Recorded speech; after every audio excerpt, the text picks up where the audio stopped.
3টায় উঠছি। 3টায় ওঠার পরে আমি তাদেরকে ডাকছি মাইক দেয়া, এবং মসজিদ হাজিবাড়ির মক্তবখানা, এবাদত খানা, যেখানে এবাদত করা হয়, ওইখানে থেকে আমি ধর্মপ্রাণের রোজাদারকে ডাকছি যে আপনি উঠেন সেগিরি খান, সেগিরি খাওয়ার জন্য, এবং কিছু জিকির করেছি।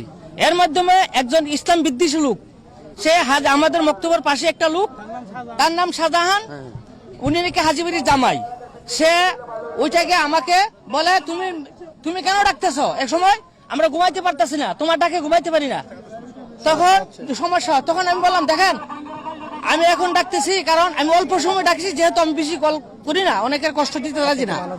হ্যাঁ, তখন উনি আমাকে মানা দেয়, এবং আমি বলছি যে আপনি আমাকে আগে জানেন না। হ্যাঁ, তখন আমি যখন বললাম না আমি তো ডাকবোই না, কেন ডাকবে একথা বলে, তুমি কেন ডাকবা, আমার ঘুমের ক্ষতি হয় না, আমি ডাকবো তো। এই যে আমাকে ধাক্কা মারছেন, সে আমাকে 2 হাতে ধাক্কা মারেছেন। হ্যাঁ, আমার ধাক্কা মারছেন, পরে আমি এটার বিচার চাই, আমি দেশের কাছে দশের কাছে বিচার চাই।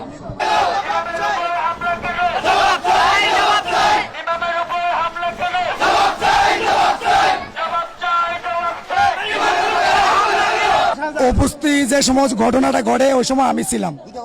তো ইমাম সাহেব মসজিদে যখন মানুষদেরকে ডাকতেছে যে আপনাদের সিরির টাইম হয়ে গেছে, আপনারা ঘুম থেকে উঠুন, এই কথাটা বলা মাত্রই শাহজাহান মিয়া বাড়ির থেকে বাসা থেকে নেমে উনার উপরে মসজিদের ভিতরে থাকা অবস্থায় গিয়া সেটা কঠোরভাবে আক্রমণ করে। তখন আক্রমণ করা অবস্থায় ওনাকে 4-5টা ধাক্কা দেওয়া হয়েছে, ওনাকে থাপ্পড় দেওয়া হয়েছে। তো আমরা ওইখানে যাওয়া অবস্থায় আমরা এটার তীব্র নিন্দা জানাই এবং কি সঠিক বিচার চাই।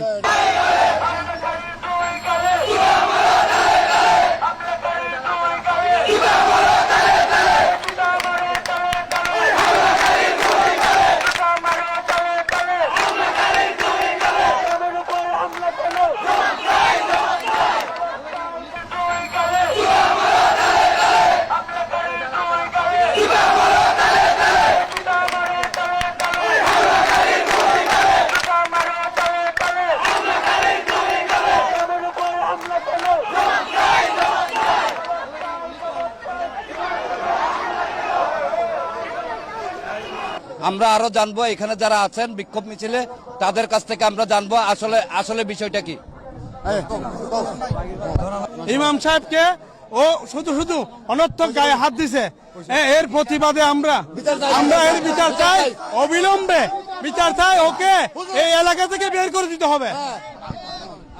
আসসালামু আলাইকুম। আমরা এই ইমাম সাহেবকে কেন করলো, আমাদের ইমানের দায়িত্ব, আমরা ইমাম সাহেবের বিচার চাই।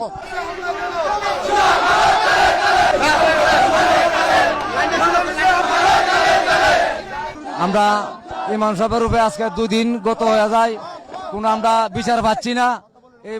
এই কারণে আমরা মানববন্ধন করতেছি, আমরা বিচার চাই। ওরে ও যেমন বারাটিয়া, আমরাও বারাটিয়া, আমরা ও প্রত্যেকটাই আমরা বিচার চাই, কঠোর বিচার চাই, তাকে এখান থেকে বাইর করে দিতে হবে। ও এই এলাকা থেকে এই এলাকা তার কোন স্থান না হবে না। যে হুজুরকে অপমানি করেছে হাজিবাড়িতে, সেইটার বিস্তৃত শাস্তি চাই। আমরা আইনের পক্ষে, আমাদের শ্রদ্ধা, আমরা আইনের উপরে না, কিন্তু আমরা সুস্থ বিচার চাই। রমজান মাসে এসব ঘটনা করাটা তার ঠিক হয়নি, তার আমরা সবাই বিচার চাই। যুব সমাজ ঠিক হয়েছে।